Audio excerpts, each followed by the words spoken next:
Me and the man of the house.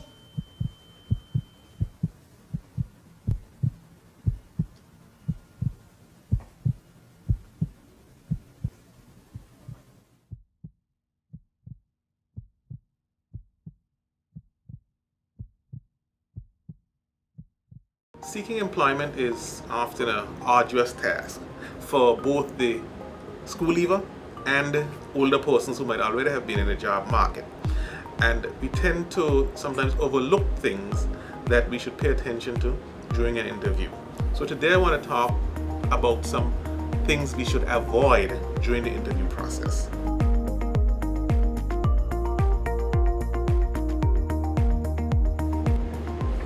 The first tip I would offer is that persons attending an interview needs to ensure that they avoid being unprepared.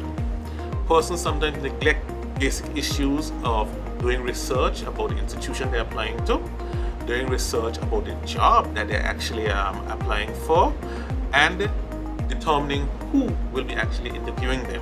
It can serve as a shock sometimes to walk in the room and see who your interview panel is. So you want to be aware of all these things before you go, so you make yourself as comfortable as possible and get the best possible result out of the interview. The second tip I would offer follows on from the first, in that if you were doing your research and did it properly, then you should avoid asking a question that you should really have determined from your research.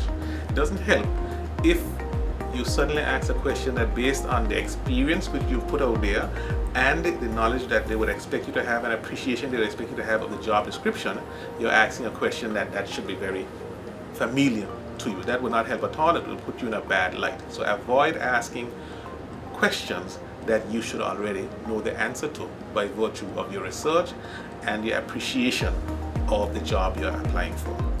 And the third and final tip I would offer is rather basic, but it is very important, and that is, in the context of Anguilla, where we are also familiar with each other, remember when you're on an interview, you do not engage in familiarity with the members of the interview panel. It's important that you remain responsible, respectful, and throughout conduct yourself in a professional manner.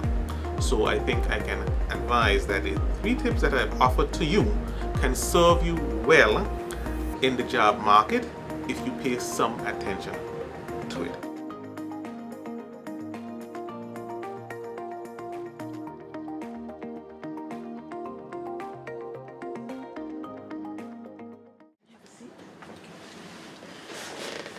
So Tyree, you were saying? Everybody's 2020 started out with a bang, a buzz. And like, this is a new decade and a chance to do everything different. And that's what everybody's been telling themselves. You and I both know. And when things started to change in March, I said, okay, maybe it's just for a short while and everything gonna go back to normal. But now it's September, and then it'll be December, and all I could just think to myself is, what's next? You know? Like, to all the uncertainty and the fear and the not knowing, that's so scary.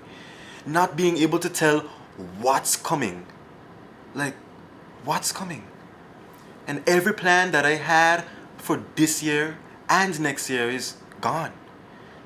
And no one knows what's next. And all I can just think about is what I will do with this time. Cause maybe that's why I got it. To prepare myself and work on myself so that nothing like this will ever happen again. You know? And to just equip myself so that I will never be at home sitting trying to figure out what's next.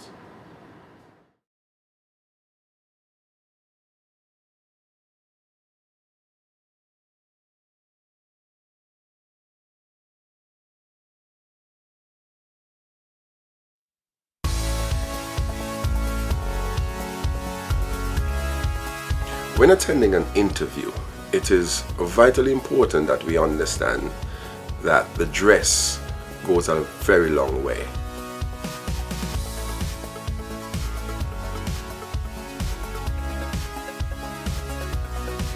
There are a few tips we would like to bring to your attention when attending an interview. one of the first things you want to do is to research the organizational culture to make sure that you are in line with how they operate and how persons will dress in the organization. And then we want to ensure that your grooming is in place, ensuring that whether you wear locks or otherwise, that your hairline is well aligned, and if you are wearing a full beard, it is actually well aligned as well. If you're not wearing a beard, ensure that you're clean shaven the morning of the particular interview. Then we want to look at your dress, whether you are seeking a white collar position or blue collar. We want to make sure that your shirt is not overpowering, and also it is buttoned to your last button, and you want to make sure that your pants is well ironed, and you don't want to double seam for either blue or white collar. And some of you may have to even wear a tie. Make sure you wear an appropriate tie and also a sports coat. You want to ensure that you have the interviewer attention with your presentation. Make sure that these are in place. This leaves room for the interviewer to really look at you and assess you based on how you present yourself. This is a key component to any interview. Presentation is the key.